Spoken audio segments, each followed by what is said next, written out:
la question qui se pose après ce genre d'allégations, c'est de savoir si véritablement Dieu existe comme vous êtes en train de le prouver, ou est-ce que Dieu est situé sur la terre, dans les cieux, sur la mer, où exactement? Monsieur Ataoulabib.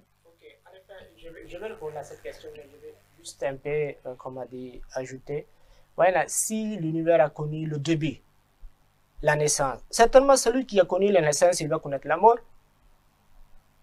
N'est-ce pas? Ça, c'est naturel. Dieu dit dans ses révélations, la mort et la naissance me sont étrangères. Donc, s'il y a le début, il y a la fin. Donc, on ne peut pas dire que ça a été créé, l'univers a été créé par lui-même. Voilà, en bref, ce que je voulais ajouter. Maintenant, merci pour cet ajout. Oui, maintenant, où se trouve Dieu? Donc, il faut demander à Dieu où tu te trouves. Dieu lui-même, il nous révèle. Il dit, Allahu nurus samawati wal ard. Que Allah est la lumière des cieux et de la terre. Ça veut dire qu'il est dans les cieux, dans la terre, sur la terre, il est partout. Il est l'omniprésent. Le verset que je viens de vous citer, ça c'est verset du chapitre 24 en Nour, verset numéro 36. Il y a un autre verset du chapitre 2, surat al-Baqarah 116, qui dit fa aynama tuwallu fa samma wajhullah. Où que vous vous tourniez, il y aura la face d'Allah. Si Dieu n'est pas l'autre côté, Dieu n'est pas sur la terre, et que vous tournez vers la terre, Dieu n'allait pas dire cela. Dieu dit où que vous vous tourniez, il y aura la face d'Allah. Il y a un autre verset du chapitre 6, surat al-An'am, qui dit, verset 4, wa huwallahu fis samawati wal ard. Il est dans le ciel, sur la terre, partout. Maintenant, vous voyez, le moment qu'on dit que Dieu n'est pas sur la terre, Dieu est au ciel, ou bien Dieu n'est pas quelque part.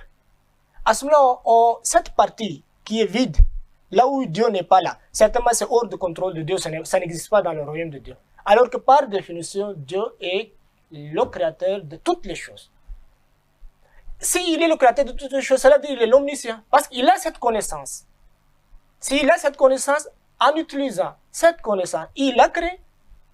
Donc s'il n'est pas quelque part, cela veut dire qu'il ne connaît pas cet endroit. Ok.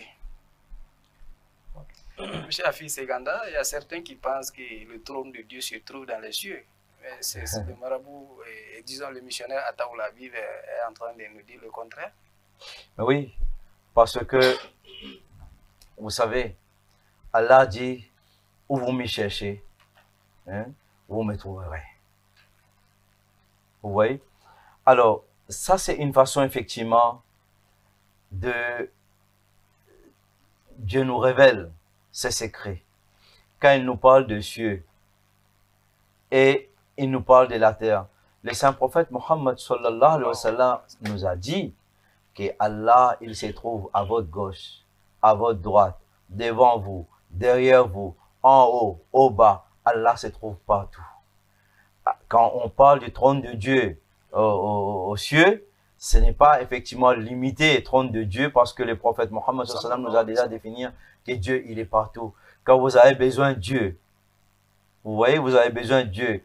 Quand vous priez, vous implorez Dieu, il est là, il vous écoute, il vous entend et il vous aide. C'est une façon effectivement pour nous de comprendre que partout, il est là quand on a besoin de lui. Ok.